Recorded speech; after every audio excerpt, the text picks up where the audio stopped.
area. Yeah. This is not your bloody area. This is not your area. No. This is our. जय हिंद। भारत चीनी सीमा विवाद जारी है। हमारे 20 सैनिकों की शहादत हो चुकी है।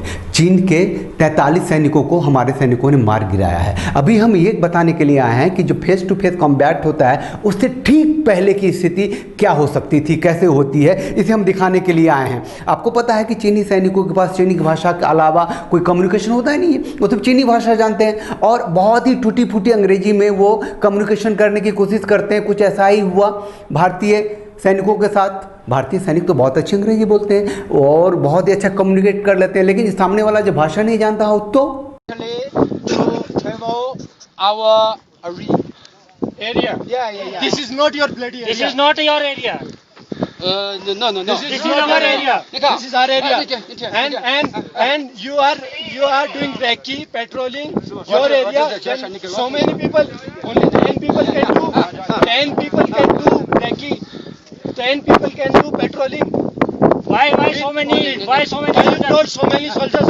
Why you come here? But you not Why good you come here so people. much? You are no good people. Why you come here so much? थोड़ा पीछे रहो। थोड़ा पीछे। You no good people. पीछे रहो, पीछे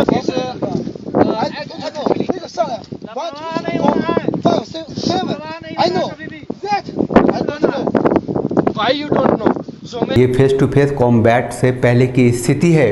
कई बार ऐसी स्थितियां बनी होंगी, फिर फेस टू फेस कॉम्बैट हो गया होगा और आज जो हमारे 20 सैनिक शहीद हुए हैं वो इसी तरह की घटनाओं के परिणाम हैं।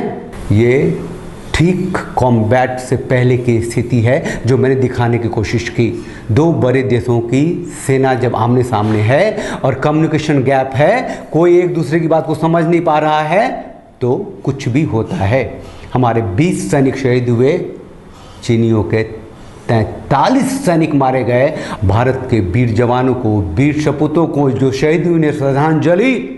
जो देश की मिट्टी के लिए खड़े हैं, देश की रक्षा के लिए खड़े हैं, आन बान शान के साथ, उन्हें सलाम। जय हिंद।